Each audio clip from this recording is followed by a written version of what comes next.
People learn a lot more from you by your actions than what you're saying. If you can help other people build their careers and have success in their careers, and at the same time, feel like you're fulfilled, it's a wonderful thing. And that's, I think, one of the keys to leadership.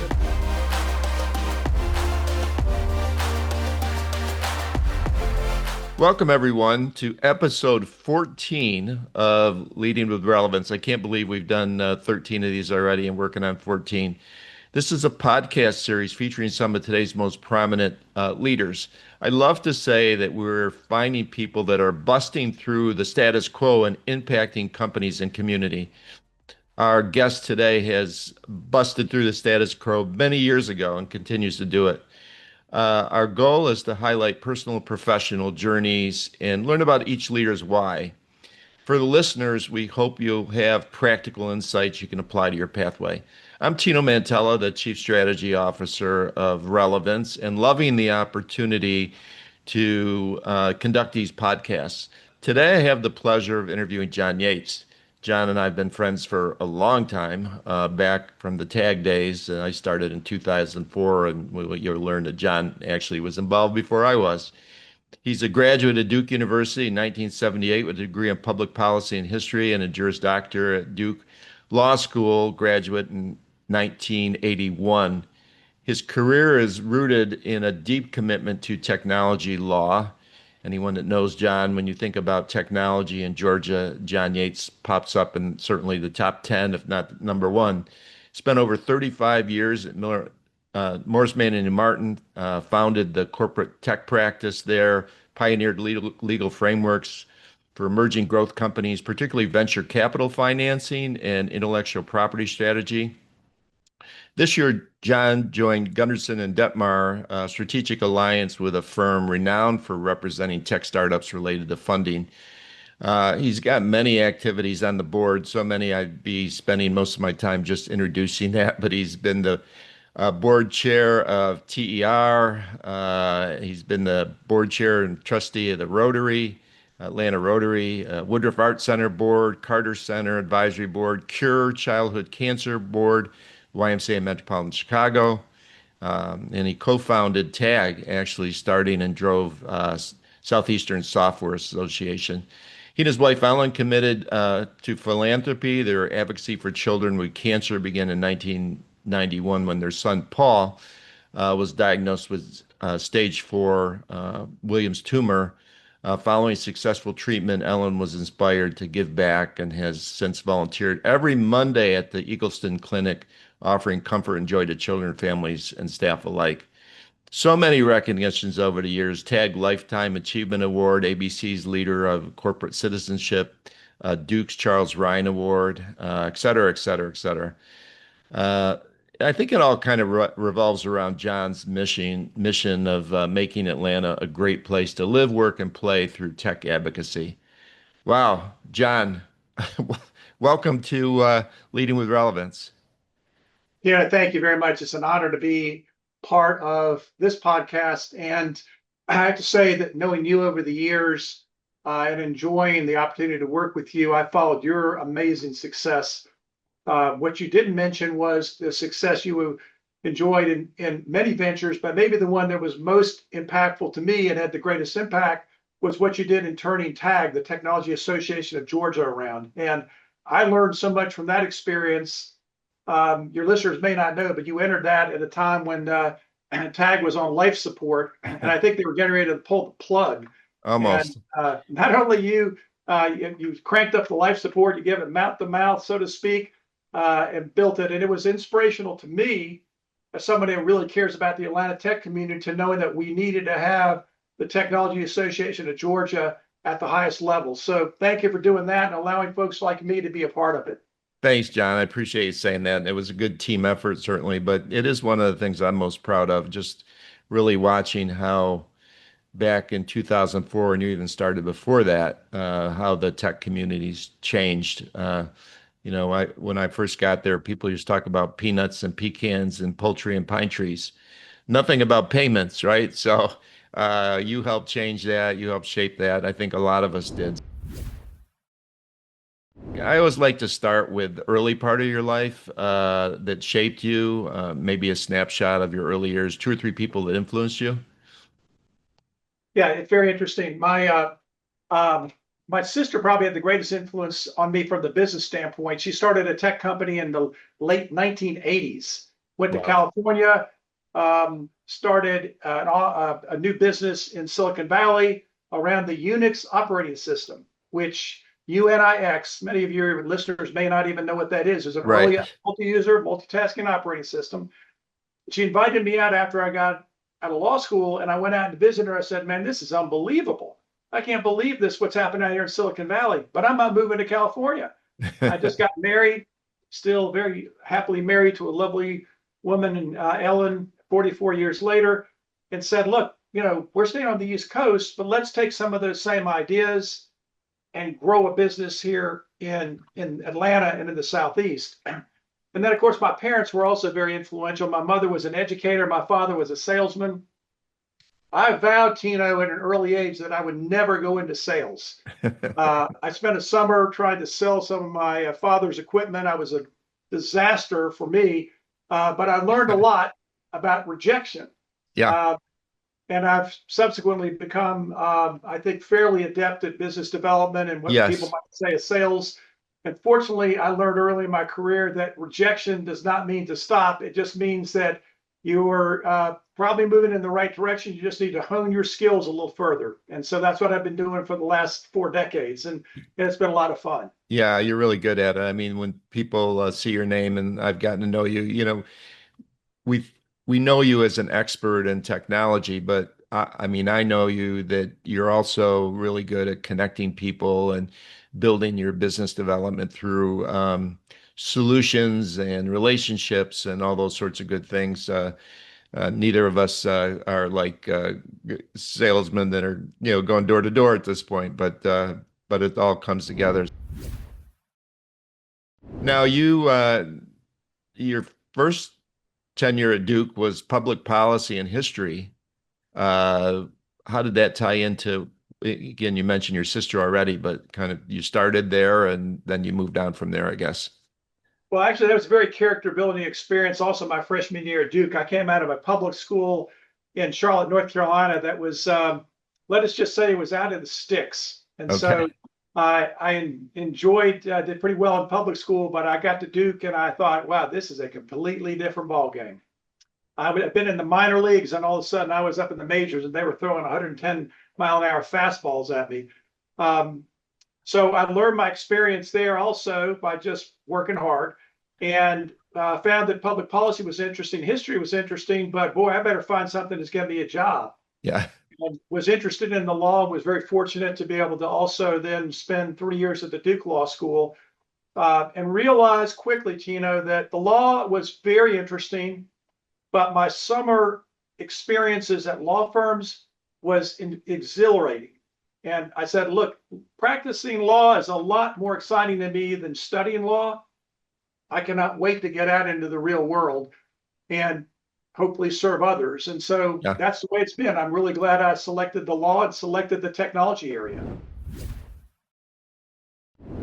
Yeah, I imagine back in the day when you started in the technology space that it was a lot different. I mean, this is obviously a big question we could talk about the whole time, but is how much has it changed just in terms of, now we have AI and all sorts of things, but just you were involved in it. AI was around, as they say, but long before like this tech movement, I would think.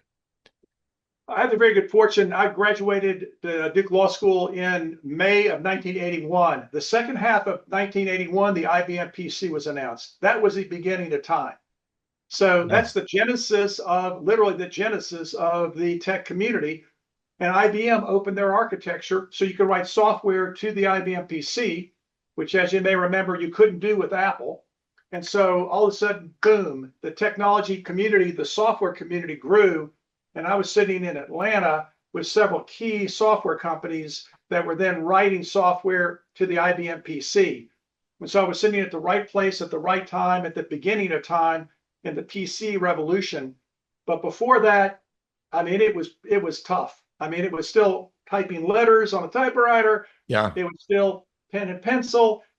And the way you kept abreast of developments wasn't the internet because it wasn't around. Literally, it was computer magazines. So I Interesting. subscribed to probably 45 computer magazines and would have a stack, like 4 feet high next to my bed, driving my wife nuts, flipping through these magazines to try to educate myself in the computer industry because we weren't in Silicon Valley. We were in Atlanta, Georgia. That's all changed. But in the early days, boy, it was a grind.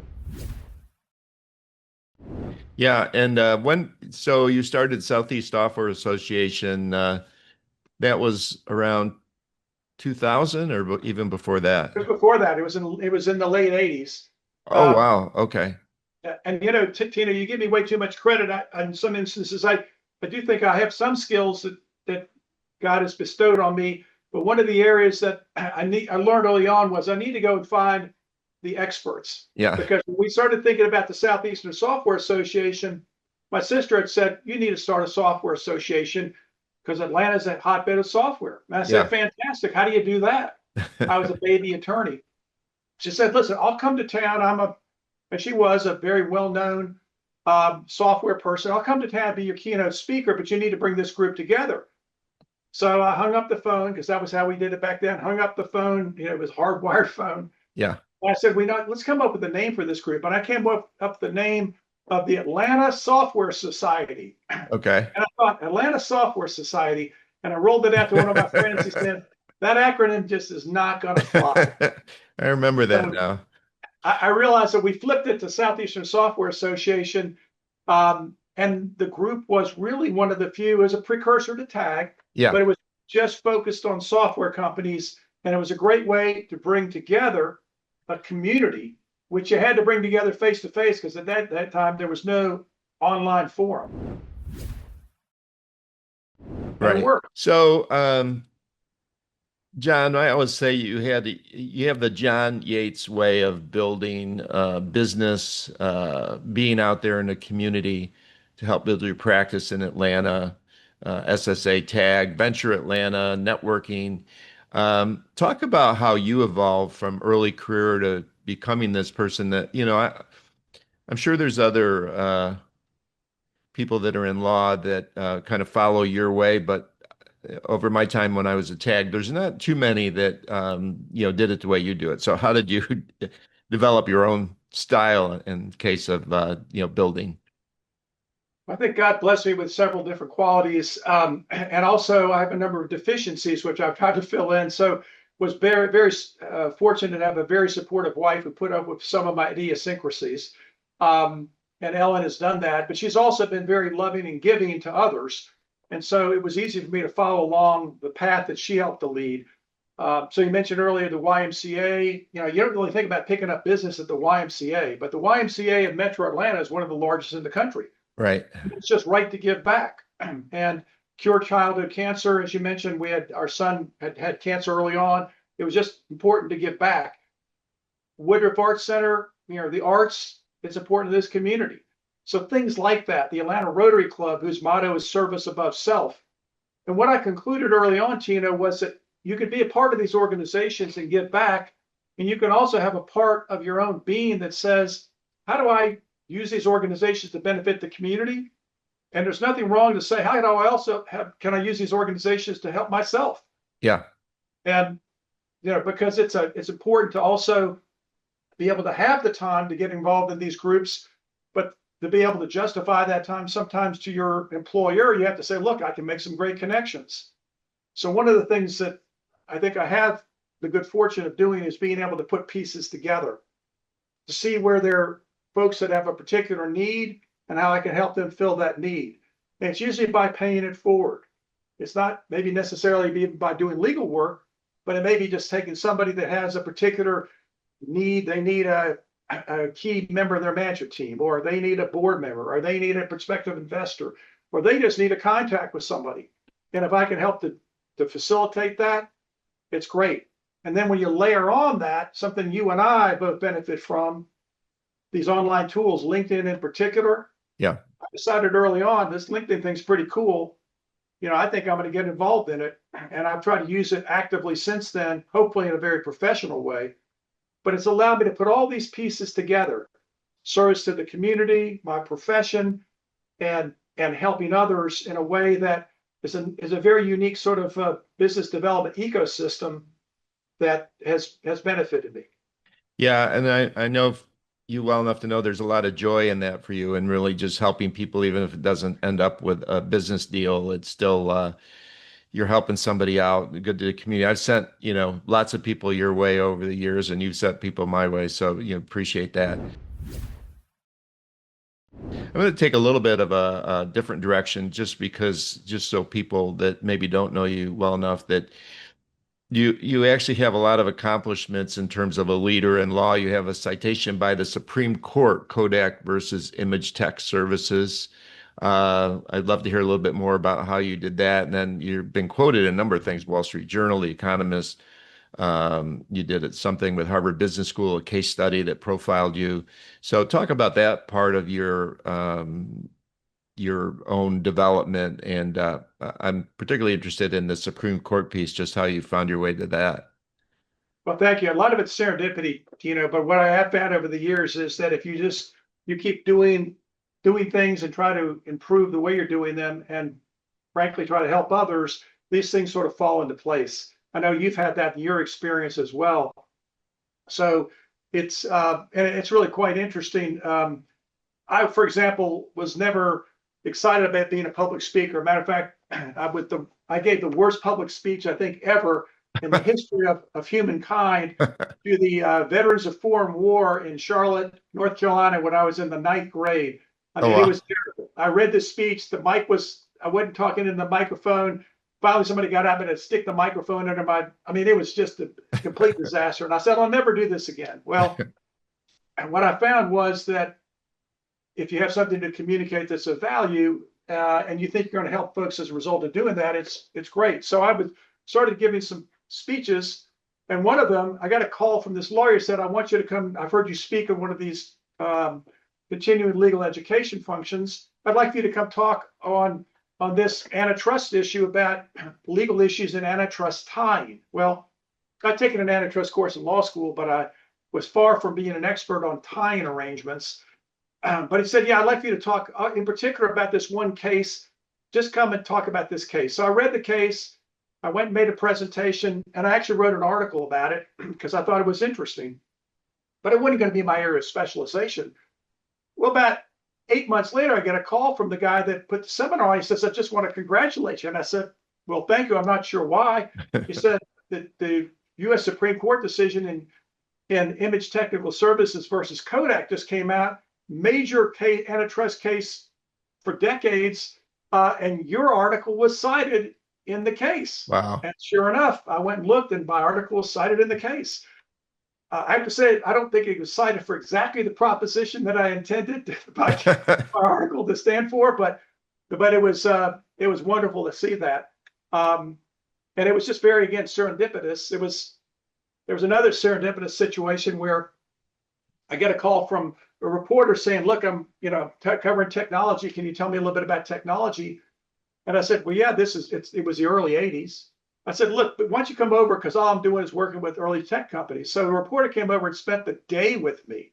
Well, it turned out the reporter was a stringer of the Wall Street Journal. And she wrote an article in the Wall Street Journal that had a woodcut of me and talked about the tech practice and all that was going on. And it's like, holy cow, where did that come from? Yeah. And then you mentioned the Harvard Business School case study.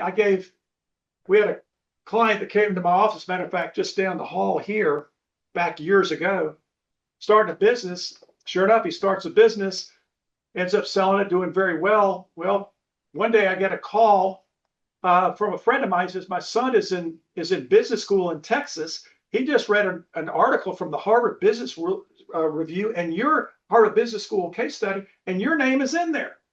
So my first reaction was, that's fantastic. And my second reaction was, oh no. Yeah. What does that article say? I went and got a copy of the Harvard Business School case study. My mother could not have written a more flattering article. Oh, wow. So anyway, a lot of it's serendipity. A lot of it's just staying in the same market. Yeah. I like to think hopefully a lot of it's just by trying to do things to help others. Yeah. Well, and you're very modest too. So just to get that out. So, our favorite topic, John, is Atlanta's rise is top tech hub. Back from if you want to start in the 80s or the 90s or 2000, but we've seen a big change. What are the half dozen or what are the few handful of things that you would say are the most important that have moved us into the top five, or I'll just keep it at top five for now. Well, I don't mean to toot your own horn too loudly, but the Technology Association of Georgia is one of those top five. Creating an organization that has 30,000 members, which you helped to create and build to that level, and Larry Williams has now taken Yeah, that and continue that. So that's really important because it shows the ability to bring together an organization not just as tech companies, but also as Fortune 500 companies and thought leaders in the community. And if I'm correct about this, and I think I am, Tino, that is, if not the largest, one of the largest technology associations yeah, in the country. in the So country. that was really important, number one. And we couldn't be where we are today without it. Number two, I think what's really been valuable to us is Georgia Tech and also Emory and Morehouse and the university system we have here, which is oftentimes not really recognized, but it's really been significant in generating engineering talent, which for a long time was going to the West Coast, but now we're seeing it stay here and in other areas in the Southeast. Georgia Tech, I believe, graduates more engineers who take jobs in the AI space than any other university in the country. Yeah. So Wow. with AI, it's so successful. And maybe the third is just an infrastructure here that consists of Fortune 100 headquarter companies, consists of a government and a mayor, in our case, Mayor Dickens, who's a Georgia Tech graduate who's focused on technology, and a group of thought leaders in this community, of which I think hopefully you and I are two of them, but there's dozens of others who care about this community, who have come here from other places. I don't think either one you or I grew up in this area, but came to No. Atlanta and stay here and want to see this community grow. I was telling somebody the other day, we have very few situations where I'm in a meeting where somebody says, I'm getting ready to leave Atlanta and go someplace else. I mean, it is a majority of people that we know that have come here, stayed here, and want to have their lives and businesses here. And that's really helped to grow our tech community. Yeah, so moving to the venture side, I don't know if you keep count of how many venture deals you have been part of, but I know it's a lot. What makes a good deal? What's truly founder friendly while still appealing to investors? I know you spend a lot of time with the founder side and the investor side, so you're right in the middle there. Well, it's very fortunate not to put too much of a plug in for my current firm, Gunderson Dettmer, but I wanted to join the leading law firm in the country doing venture deals, and that's Gunderson Dettmer. It's not just in the country, it's the globe. And we have Wow. been for over a decade. And it's a model that caters to help entrepreneurs grow their businesses through the entire life cycle. So what is it that makes for a great venture deal? It's different things for different people, but um, one of the statements that you hear is, that you bet on the jockey and not on the horse. In other words, a serial entrepreneur, how do you, as a venture fund, reduce your risk? Because frankly, if you bat 300 as a venture capitalist, you're probably going into the Hall of Fame, right? Right. Which means that you got 7 deals that may have, teetered or fallen off the edge, but one's a grand slam and a couple others are doubles or triples, and you're there. So finding the key players is really important. The other thing that I really have focused on a lot with folks is people that really understand the market they're selling into. It's amazing how many times we'll talk to an entrepreneur and they'll say they've got a platform or solution. It sounds interesting. And then I start asking about the market, their ideal customer profile, and they really don't have a good understanding of it because they haven't worked in that area. They think it's going to be cool, Yeah. but there's really, do they have authentic demand that they're addressing there? And then I think the third piece too that's really quite interesting is there, and this is what's challenging when you look for venture money, do they have a growth model that's consistent with what the venture funds are looking for?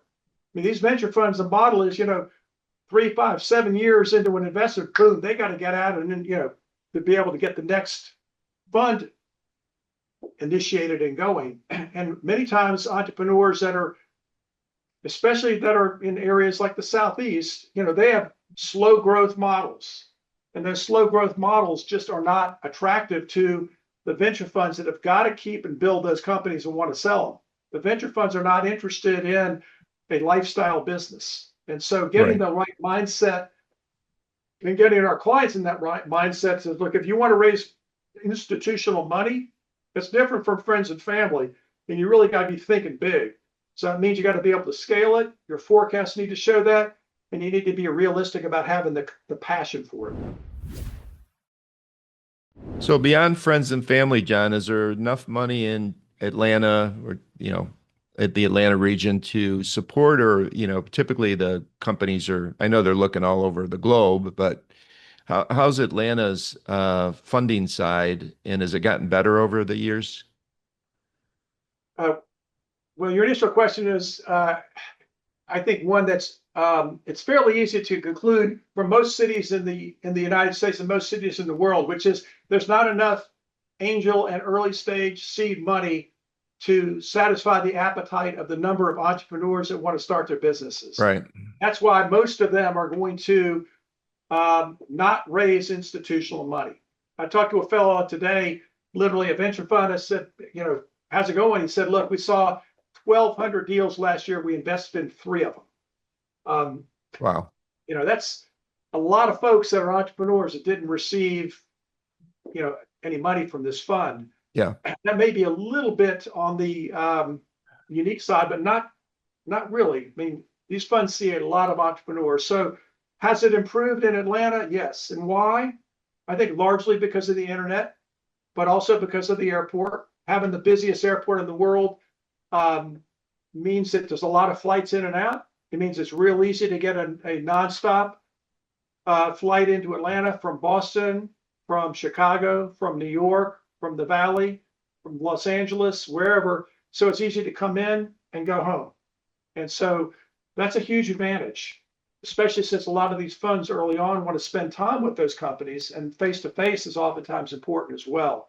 So yes, we're improving. I've concluded years ago that it doesn't make sense to try to convince these funds to go open offices in Atlanta or other places. Some of them will, and that's fine. But I mean, they are very agnostic in most instances about geography. There's some that say, look, we just want to be in this particular area.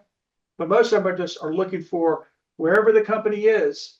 And the good news for us is if they're founded in Atlanta, as opposed to back in the 1980s when they try to move it to California, they're oftentimes very happy to have it stay here because of the nice environment we have, the ecosystem, and also it's a lot less expensive for them to find and grow the business here than it might be on the West Coast. Yeah, no, that's a really good point when you think about it. So in the next 10 years, 20 years, it's always been less and less important as to where your company is, to your point, because, there's the internet and people are mobile, and, you do a lot of virtual things where you don't have to be in the office with the person. So good point, John.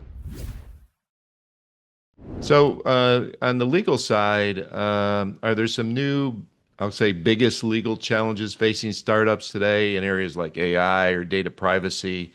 Has that world changed a lot? It changed an enormous amount. In 1981, when I got out of law school, and there was no formulation of law, we called it computer law at the time. I think there were 1 or 2 books that I could read on it, and there was really no legal reporter that had the cases because there were very few cases. There was a case of Apple versus Franklin, which had to do with BIOS and the Apple computer, but it was nascent. Since then, you can only imagine how many cases there are on a daily basis that come out in this technology law area. And so the enormity of taking the law and applying it to technology has just exploded. It means that the number of cases, the number of legal issues, the number of jurisdictions implementing laws in these areas has just grown exponentially.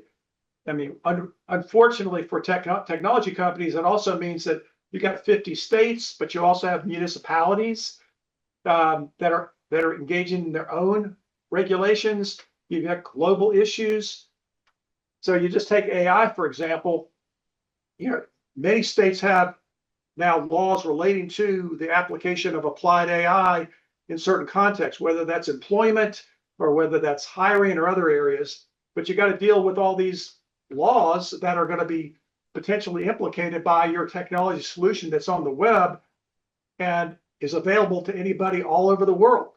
The European Union has an AI directive. Okay, that's a set of laws that, so if you're going to be involved with AI in Europe, you got to worry about those issues. There's an effort right now in the new law before Congress to try to put effectively a kibosh on states' ability to make changes and implement AI laws. Whether if that passes, that may have some impact on creating some kind of uniformity, but I think it probably will not be enacted, and therefore we're going to continue to have this broad variety of laws out there. So it's gotten more complex, and there are more areas where companies can trip up.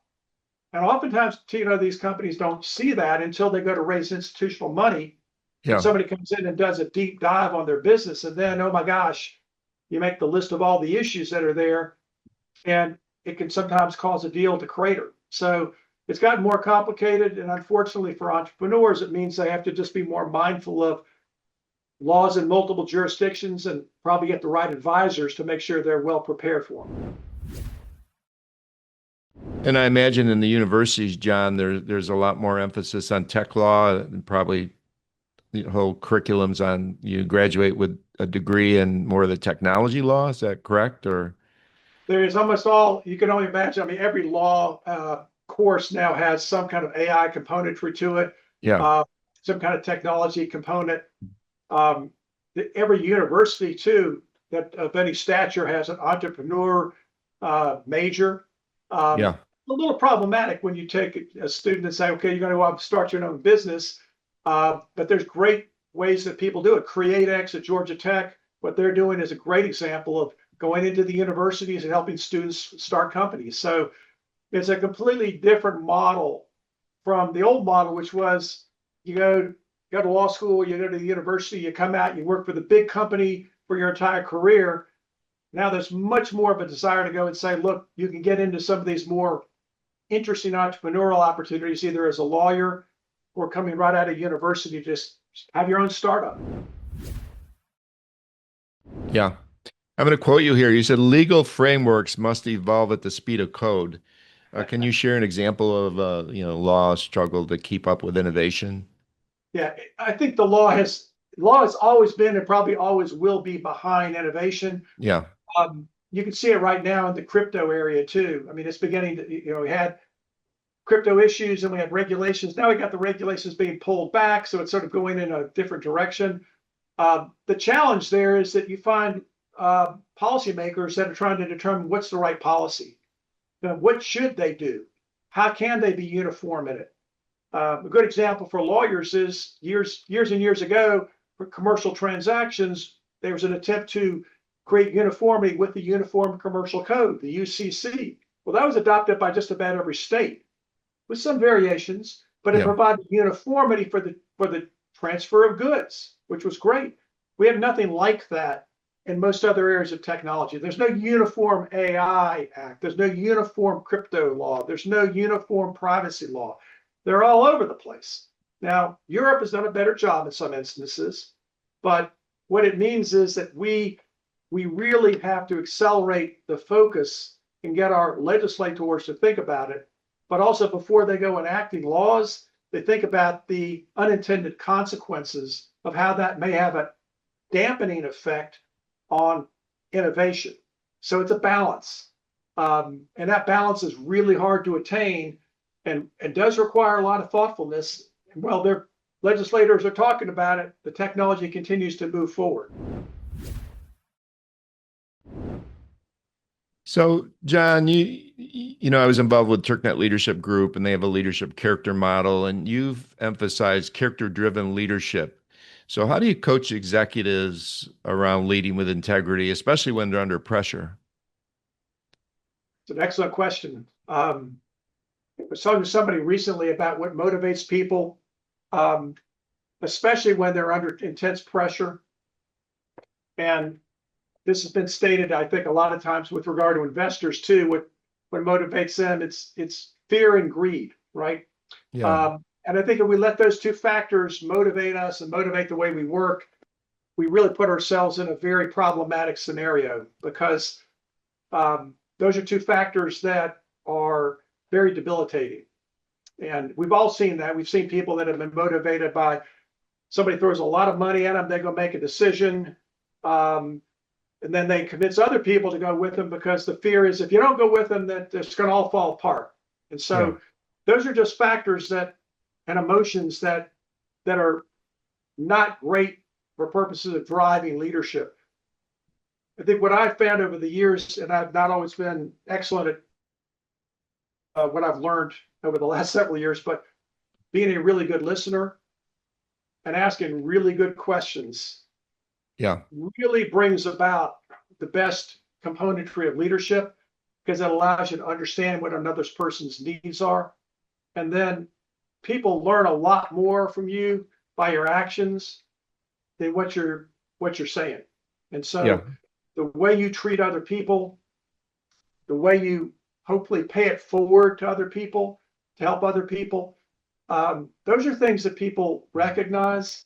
And even though they may sometimes be motivated by fear and greed, when they really think about what it is to be a leader, if you can help other people build their careers and have success in their careers, and at the same time, feel like you're fulfilled, it's a wonderful thing. And that's I think one of the keys to leadership. It may not always mean that you're at the top of the, you're on the front page of the Wall Street Journal, or top of the fold on a website, but it does give you a great deal of satisfaction that you've helped other people to succeed, and you try to live a life of, to use that Rotary model, service above self. Yeah. So speaking of serving on boards, John, you're on a number of them. And I know, like you and I've had conversations about people that are looking to get on a corporate board of some sort, or even a nonprofit board, but let's just say corporate board. What kind of advice would you give them? Because like I recently was involved with Onboard, the women's group and there's certainly a lot of talented women and talented men as well that are trying to get on boards, but it's not all that easy. Yeah. The first thing I would suggest is to think about the areas where you can serve. There are boards of directors, legal boards for which there's a fiduciary duty, and there are advisory councils where there is arguably not a fiduciary duty, but a way to still provide advice. And so understand that if you go on a board of directors or a board of managers, that you are in a position where you may have and probably do have certain duties to others, fiduciary duties. So you can't just be thinking about yourself and, let's say, the CEO. You got to be thinking about a broader group of constituents. So one of the pieces of advice I give to our clients is that if you're thinking about a public company board, which some people are thinking about, but it's a very challenging situation. You need to be very careful. You need to realize it can become a full-time preoccupation if anything goes wrong with that company. But on the other end of the spectrum, I encourage a lot of people to think about advisory councils.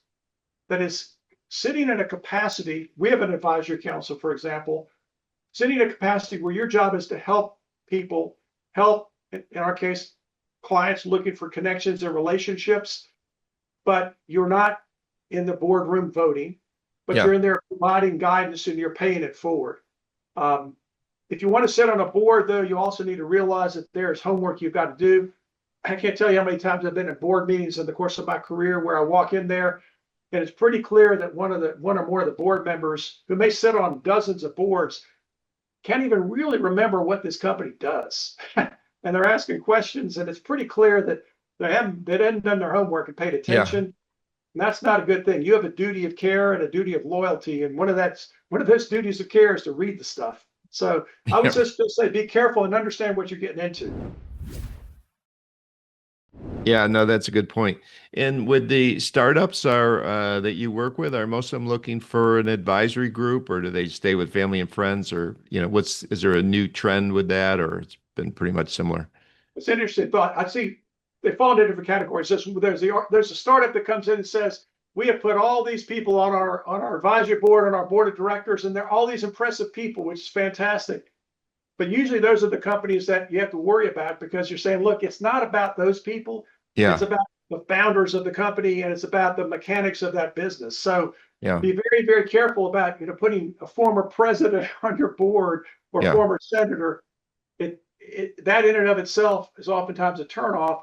What we're finding are more and more, I think our early stage clients are saying, is there somebody that can really help me grow this business yeah, through contacts? And if that's the case, an advisory council's best. And is there somebody here that could be my mentor, that that I could learn from, that I could call up, that I could also consult in connection with board meetings? And that's a good outside board member. So it's very different, I think, and somebody's willing to spend the time. yeah. So it really depends upon what you're looking for, but having that communication in advance so that people's expectations are aligned is very important. Yeah. Switching to philanthropy, we talked a little bit about it. Your son Paul, he's 3, diagnosed with stage 4 cancer.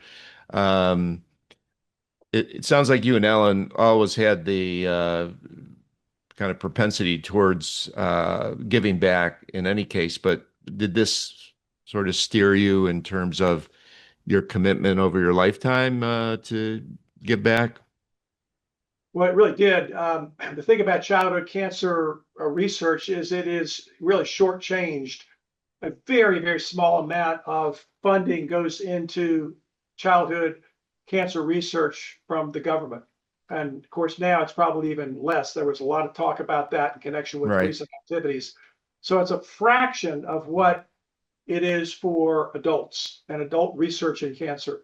Um, so as a result, you have a lot of kids that are not getting that level of care. So we're very fortunate in Atlanta. Cure Childhood Cancer is run by a wonderful woman, Kristen Connor, who's a lawyer turned committed leader of Cure, and finding ways to not just support the research that's going on in childhood cancer, but also helping the families Yeah. who are impacted. One day everything seems fine, the child's running around having a good time. The next day, boom, the child's in the hospital, um, going through a bone marrow transplant, and it's a complete change, disruption to the family. And what Cure's done is give back. And my wife, who's very loving about these things and also is always thinking about ways to help others, saw this as an opportunity and really helped to engage me and our family actively in it. It's just a wonderful organization, and there's similar organizations in just about every other city in the country. Yeah. I know Cure is a great organization. I've had privilege of just getting to know a little bit about them. So, talked about philanthropy. Let's talk about public speaking. From your ninth grade experience, John, to maybe over 250 speeches to founders and funders, et cetera. Are there some key message points that you typically deliver? I know you design your talks around what the company would like or what you're asked to do. I'll tell you, my first true speech before a business group, Tino, was at the Atlantic City Comdex in, I think, 1986. And I was so petrified.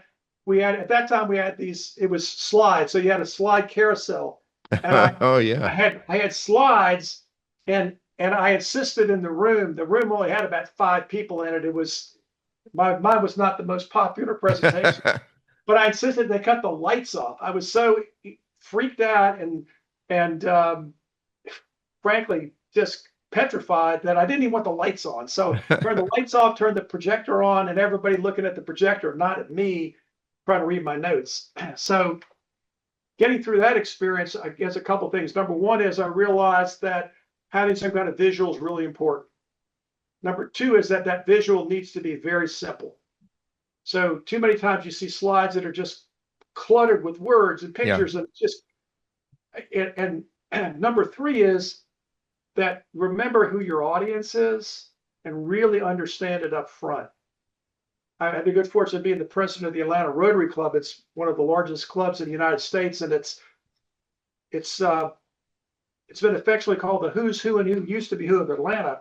I'm Yeah. not sure I'm in either one of those categories, but somehow was fortunate enough to be one of the leaders. And I realized one of the things that's very important to understand my audience.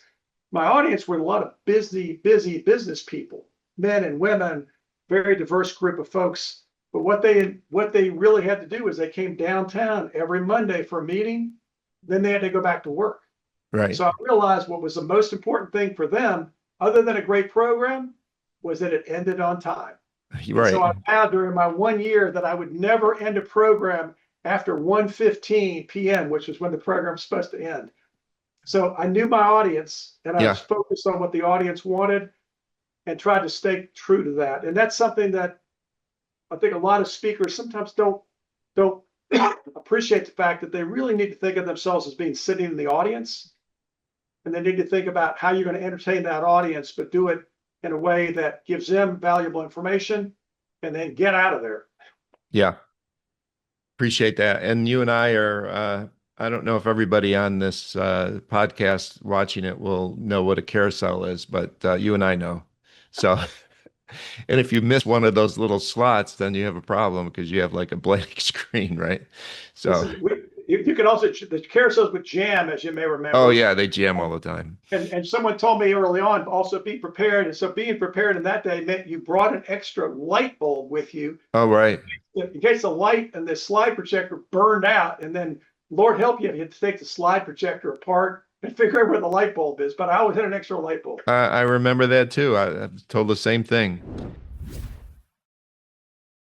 So we have a few more minutes, but uh, I always like to ask a question about we learn a lot by failures or missteps. Do you want to share a time that maybe you faced a failure or setback that maybe turned into an opportunity later on? Yeah, it's a great question. I've had so many failures that it's I think maybe the first failure that I had, which is I alluded to earlier, was my father was a traveling salesman that sold material handling products, and one of them were hand trucks. Um, and for some reason, my dad thought I was going to be good at this, and I went out on the road, and I was, as I mentioned earlier, was terrible at it. I mean, nobody wanted to buy anything from me, but there was You one weren't guy Dale that came Carnegie. in. Yeah, exactly. One guy came in and felt so bad for me. He literally took the brochure and he picked something out and he made his own specifications and he bought a hand truck. I don't know if he was happy or not, but what what I thought for sure in that situation was I said, I'm a terrible salesperson. I'll never do what my dad does. I'll never have brochures. I'll never go make sales calls. I'm just not comfortable doing it.